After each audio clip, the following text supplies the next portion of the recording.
Hey everybody, and welcome back to Lindsey's Little Library. So I have a bit of a book haul here today, and I do want to put out that I didn't purchase a ton of these. These are all either ones that were sent to me or gifted to me, and I'm beyond grateful and excited for so many of them.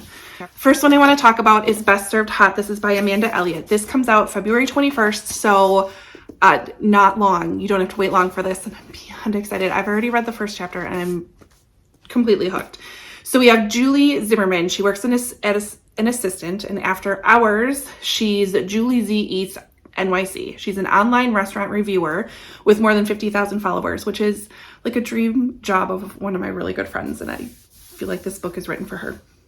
So as much as she loves her self-employment side gig, what she really wants is to be a critic at the New York Scroll. The only thing worse than the Scroll's rejection of her application is the fact that smarmy, social media adverse society boy Bennett snagged her dream job. Rude.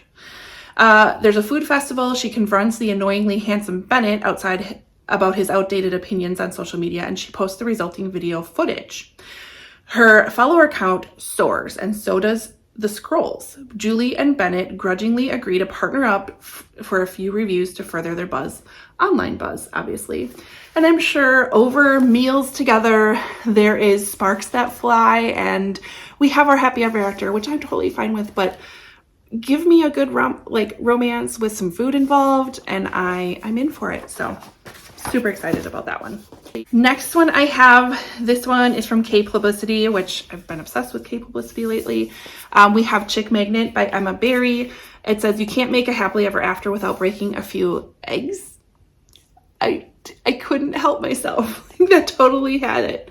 So we have Nicole Jones, needs a fresh start. So Chick Nick, to millions of internet fans, a social media star, and her flock of chickens bask in the spotlight until she's publicly dumped by a YouTuber.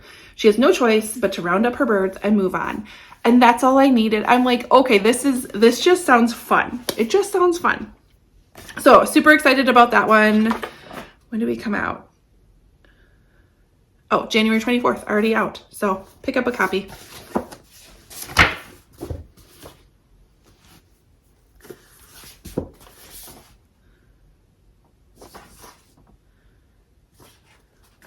Next one I have, again, thanks to K Publicity, we have Funny Guy by Emma Barry, same author. I'm kind of fallen in love with her. This one comes out May 16th. So we have Sam can't escape the smash hit Lost Boy because, well, he is the lost boy. His pop singer ex immortalized him in a song about his childish ways, and now his comedy career is on the line. At least he still has Bree, his best friend and confidant. Bree has always been there for Sam, and she's never revealed her biggest secret. She's in love with them. Shocker. To help herself move on, Bree applies for a dream job across the country and doesn't say a thing to Sam.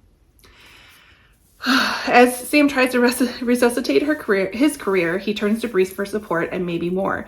In the confines of our tiny apartment, they share a different dynamic, a charged dynamic, but she's his friend. He can't be falling for her, except he is. So I can only imagine where it goes from here, and I'm really hoping there's some humor in here, considering he's a comedian. There's going to be laughter. I just can feel it. So again, excited for this one. Comes out in May 16th. And then another one sent to me by K Publicity. I'm telling you guys, it's just fun. This is Scent of a Garden by Namrata Patel. Same author as The Candid Life of Meena Dare, which again, another one I've been super interested in. But this cover I'm loving. So it's a perfumer in Paris is forced to return to her California roots, and she's the daughter of a proud Napa Valley hoteliers. Asha Poppy Patel chose a different line as a Paris perfumer, gifted with a nose for fragrance and business, until her heightened sense of smell disappears. Now what? Her career's in jeopardy, her world now muted. Poppy returns home, maybe tending to her grandmother's massive garden where Poppy's gift first flowered will bring restorative hope. She discovers that the land upon which the beautiful garden once thrived has been uprooted and destroyed. She realizes the years she spent away from her home has loosened so many ties from her past. Torn between a mother who lives vicariously through her and a father who wants her to embrace his family's legacy, Poppy's determined to chart her own path to discovery. So I'm loving that this is really just focused on her and figuring out who she truly is, dealing probably with some family drama and kind of just coming back to terms and figuring out who, like, just her own self-discovery. So totally in for this one. This one comes out March, I saw it somewhere. No, June 13th. June 13th. That's not that far away. All right, then the next couple of books that I have were sent to me by an amazing subscriber. Her name's Tiffin. She's so fun. She sent me these 2 books. We have Keeping Lucy by T. Greenwood and Where I Lost Her. This one is a story inspired by true events of how far one mother must go to protect her daughter. It takes place in the 60s. And this one, there is a flap. Let's see, it takes us through heartbreak and loss to courage and resolve as she searches for the truth about a missing child. I have a feeling these are going to be full-on feeling books. Probably going to tear my heart in two, but that's okay. I've been really excited and looking forward to reading both of them. So thank you, Tiffin. You're amazing.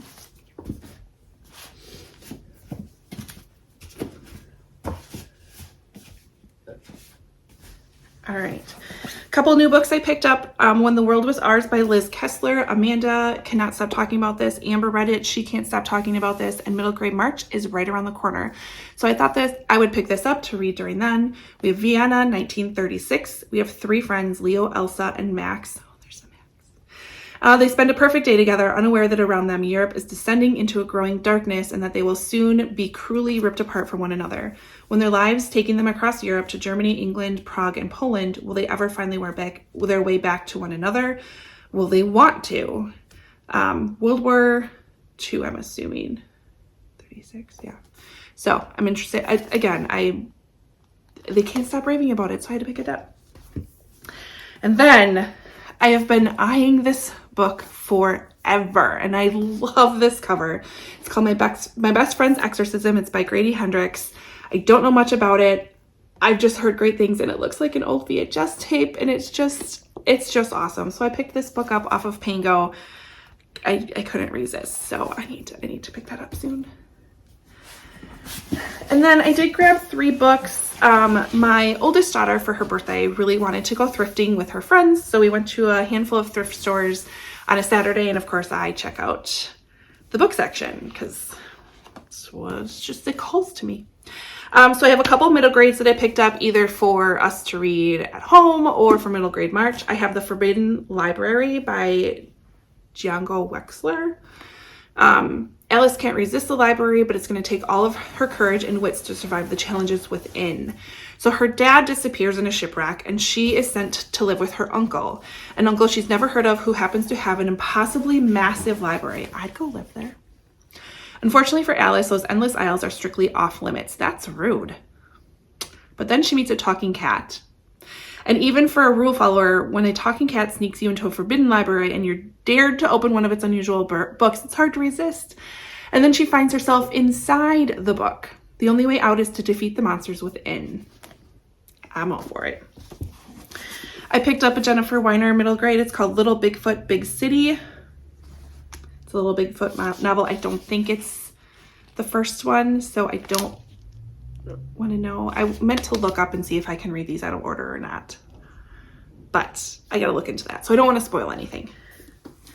And then I found The Chilbury Ladies Choir by Jennifer Ryan, historical fiction. We have As English becomes enmeshed in the early days of World War II and the men are away fighting, the women of Chilbury Village forge an uncommon bond. They defy the vicar's stuffy etiquette to close the choir and instead carry on singing, resurrecting themselves as the ladies' choir, an enchanting ensemble story that shuttles from village intrigue to romance to the heartbreaking matters of life and death. So I thought that would be a sweet book to read, and it was only $1, right? All right, and then finally my book of the month books that I picked up in January. I did skip February's.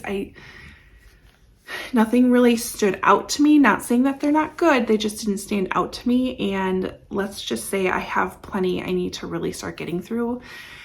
So yeah, I'll probably regret it.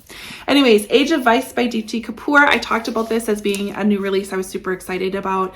Let's see, New Delhi, 3 a.m., a speeding Mercedes jumps the curb, and in the blink of an eye, 5 people are dead. It's a rich man's car, but when the dust settles, there's no rich man at all, just a shell-shocked servant who can't explain the strange series of events who led to his crime. Nor can he foresee the dark drama that is about to unfold. So it sounds like a good mystery, and I can't wait for it. Just like all of them, right? Next one I have Queen of Thieves by B.Z. Marsh. This one, I believe, 1946 in London. The city struggles to rebuild itself after the Blitz. Alice Diamond, the Queen of Thieves, rules over her all-female gang with a bejeweled fist. And that's where I was like, yes, sign me up, please. Her hoisters are expert shoplifters scouring London's upscale boutiques and department stores, but their lucrative business always carries the threat of violence. She's been known to use her heavy rows of diamond rings like brass knuckles. And now what are we going to do?